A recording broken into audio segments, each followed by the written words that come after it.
Olá, nós estamos estudando a carta de Paulo aos Efésios e nós vimos no primeiro capítulo que Paulo dá uma saudação comum nas cartas dele. Depois nós vimos que o cristão está firmado no Deus Pai, no Deus Filho e no Deus Espírito, né? E ao final que foi uma oração de Paulo sobre a igreja de Éfeso. Nós vamos entrar hoje então no capítulo 2. Vamos ler no verso 1 ao 10. Então diz o seguinte: vocês estavam mortos em suas transgressões e pecados, nos quais costumavam viver, quando seguiam a presente ordem deste mundo e o príncipe do poder do ar, o espírito que agora está atuando nos que vivem na desobediência. Anteriormente, todos nós também vivíamos entre eles, satisfazendo as vontades da nossa carne, seguindo seus desejos e pensamentos. Como os outros, éramos por natureza merecedores da ira. Todavia, Deus, que é rico em misericórdia, pelo grande amor com que nos amou, deu-nos vida com Cristo, quando ainda estávamos mortos em transgressões. Pela graça, vocês são salvos. Deus nos ressuscitou com Cristo e com Ele nos fez assentar nas regiões celestiais em Cristo Jesus, para mostrar nas eras que hão de vir a incomparável riqueza da sua graça, demonstrada em sua bondade para conosco em Cristo Jesus. Pois vocês são salvos pela graça por meio da fé. Isso não vem de vocês, é dom de Deus, não por obras, para que ninguém se vanglorie, porque somos criação de Deus, realizados em Cristo Jesus, para fazermos boas obras, as quais Deus preparou antes para nós a praticarmos. Esse capítulo 1, ou esse capítulo 2, esse início de capítulo, nós podemos mostrar aí a nova vida que nós temos em Cristo. Então, o tema ou o título dessa nossa conversa, desses 10 primeiros versículos, é a nova vida. Essa nova vida, ela está em Cristo. Então, a gente percebe que Paulo ele vai sempre vai dar o fundamento da teologia e depois vai para a prática. Então vamos lembrar que os primeiros capítulos de todo o livro de Paulo, ou toda a carta de Paulo, tem a teologia e depois vem a prática. E é interessante porque ele faz mais ou menos esse paralelo no início. Porque no início ele mostra a condição do homem. Qual é a condição do homem sem Cristo? Morto. O homem está morto, morto nos seus pecados, morto nos seus delitos, morto numa vida sem Deus. Essa é a condição de todo ser humano que está sem Deus. Essa é a condição do pecado, você percebe isso claramente dos versos 1 ao 3. Aliás, o verso 1 é muito forte. Vocês estavam mortos em suas transgressões e pecados. Essa é a nossa condição, a condição de todo ser humano morto. Porém, ele vai falar a condição do homem em Cristo.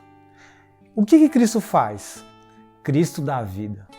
Enquanto o homem, por si só, está morto, Cristo, de uma maneira fantástica, vem, não porque nós merecemos, mas pelo amor de Deus. Deus nos amou, por isso entregou seu Filho, enviou seu Filho, e o seu Filho se entregou voluntariamente. E essa entrega nos trouxe vida. Então essa é a condição do ser humano em Cristo. E você percebe isso nos versos 4 e 5. Olha aí comigo. Todavia Deus, que é rico em misericórdia, pelo grande amor com que nos amou, deu-nos vida com Cristo, quando ainda estávamos mortos. Por que isso é importante? Porque alcançar a vida não é um mérito humano. Percebe que ele dá essa ênfase, a ideia que ele nos deu a vida quando estávamos mortos. Porque assim, não tem lógica ele nos dá a vida quando somos vivos. Tudo bem, ele está usando uma linguagem totalmente espiritual nesse sentido, de dizer que nós estávamos mortos. E nós mesmos não conseguíamos chegar à vida. É por isso que na nossa morte ele nos traz vida. Chama para si e nos dá essa vida eterna. Então esse é o início dessa carta, mas também nós podemos ver que o homem enquanto morto, ele está passível de punição. Se você acompanhar aí o versículo 3, anteriormente, todos nós também vivíamos entre eles, satisfazendo as vontades da nossa carne, segundo os desejos pecaminosos, seguindo os seus desejos e pensamentos. Como os outros, éramos por natureza merecedores da ira.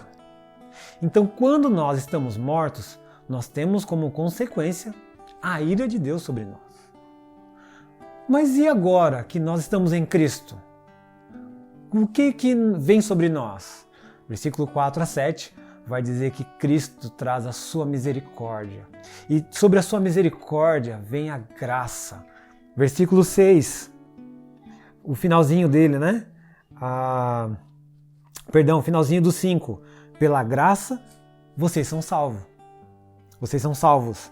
Então, a misericórdia de Deus enviando Jesus trouxe sobre nós, que é misericórdia sobre misericórdia, ou graça. A graça de que a ira de Deus, que era para vir sobre nós, certo? Porque estamos mortos, Jesus levou sobre si, por isso ele nos dá vida. E aquela consequência da ira já não está mais sobre nós, mas sobre Jesus. E o sangue de Jesus nos limpa, nos purifica e nos dá nova vida. E o finalzinho da carta, que é muito fantástico, que são os versículos de 8 a 10, vai mostrar a salvação. Como se desenrola a salvação. E é óbvio que aqui há grande discussão, porque alguns acreditam que o ser humano ele tem 50% de responsabilidade na salvação. Esses são os pelagianos. Eles acreditam que Deus já fez a parte dele, que é os 50%, enviando Cristo e esse morrendo. Agora cabe a nós a decisão de escolhermos ou não essa salvação dada por Deus. Então agora falta nós 50%.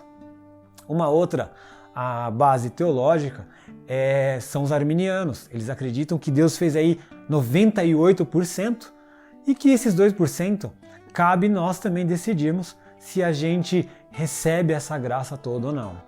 Parece que é a mesma coisa, mas é bem distante o pelagianismo, porque nas suas práticas elas são bem distantes o pelagianismo do arminianismo. E uma terceira corrente, que é a corrente calvinista, e aí dentro da corrente calvinista nós vamos ter outras correntes, mas a principal é aquela que atribui a Deus todo o mérito de salvação. O ser humano não tem mérito. E se nós olharmos o capítulo 1, onde é que Deus nos escolhe, o Filho redime e o Espírito nos cela, pergunto eu, qual é a nossa obra nisso tudo? Pois é, sobre salvação nós não temos mérito algum. De alguma forma Deus nos escolheu. De alguma forma, o que Jesus fez veio sobre nós e nos trouxe graça. E de alguma forma o Espírito nos encheu. Agora, mérito não é humano, não é meu, não é seu. Isso é um presente de Deus. É um presente que a gente não merece, não é? Isso significa graça, um presente que nós não merecemos. E diante de tudo isso, nós podemos dizer, então a gente não precisa fazer mais nada. Deus deu a salvação, nós estamos salvos, livres para uma nova vida e eu não preciso fazer mais nada. Aliás, até se eu pecar está tudo bem. Pois é, se você pensa assim e age dessa forma, é possível que você não foi escolhido por Deus. É muito provável que Jesus não redimiu. E se isso aconteceu, é certeza que você não tem o Espírito.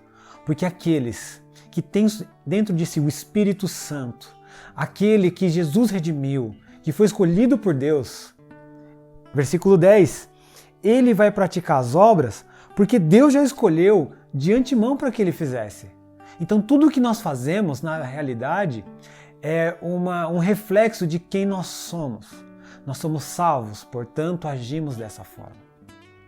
Não é eu ajo dessa forma para ser salvo. A salvação já veio sobre mim, me alcançou, me tomou e como gratidão a Deus sobre tudo isso, eu vou agir, eu vou fazer, porque Deus preparou para mim. Porque somos criação de Deus e isso é lindo. Quando fala que nós somos criação de Deus, o fato parece que Deus nos moldou, mas não é só isso. A ideia no original é que nós somos um poema de Deus. Deus está escrevendo um poema, com vários tons, com várias cores, um poema maravilhoso. E nós somos esse poema de Deus, escrito para a humanidade, mostrando que Deus existe. Então não tem como eu achar que essa graça que me alcançou, ela é barata. Ela é muito cara, custou o Filho de Deus, custou o sangue de Jesus, custou o Espírito sair da eternidade, adentrar o tempo, o Cronos e invadir a nossa vida, nos transformar por uma nova realidade. Portanto, a partir de agora, nós devemos viver sendo poemas de Deus, mostrando as belezas de Deus, mostrando a beleza que Deus fez em nós. Quem nós éramos? Nós éramos mortos, e por estar mortos nós merecíamos a ira de Deus. Mas Cristo nos tirou da morte, trouxe para a vida, e agora nós não somos mais passíveis da ira de Deus, mas da graça de Deus. E todos os nossos méritos, na verdade, estão em Cristo. Tudo isso que nós alcançamos foi porque Cristo alcançou. E nós estamos aonde? Nós estamos em Cristo, escondido em Cristo, protegido em Cristo. E por isso nós somos uma nova criatura. E ser uma nova criatura não quer dizer que eu somente me mudei. É que eu sou uma nova humanidade. Dentro de mim eu não carrego mais o eu. Isso é coisa de gente morta. Agora eu, enquanto nova humanidade, carrego nós. Eu carrego o Espírito Santo de Deus. Eu carrego a imagem de Deus. Eu carrego o sacrifício de Jesus para mostrar para todos os povos que estão mortos, venham para a vida. Aqueles que foram escolhidos por Deus, e essa é a loucura da pregação, porque ao pregar, ao anunciar a palavra de Deus, Deus vai despertar nos seus escolhidos, nos seus, essa chama, essa vontade de seguir a palavra dele. É por isso que nós pregamos. É por isso que é a loucura da pregação, porque Deus já escolheu, mas mesmo assim ele fala, ide pregai, porque eles vão crer quando ouvir a palavra de Deus. Meus irmãos, a doutrina que entende que tudo isso que Deus fez por nós, nós não temos mérito nenhuma, só nos faz praticar boas obras. Lembrando de Tiago, uma fé que não é mostrada nas obras é morta.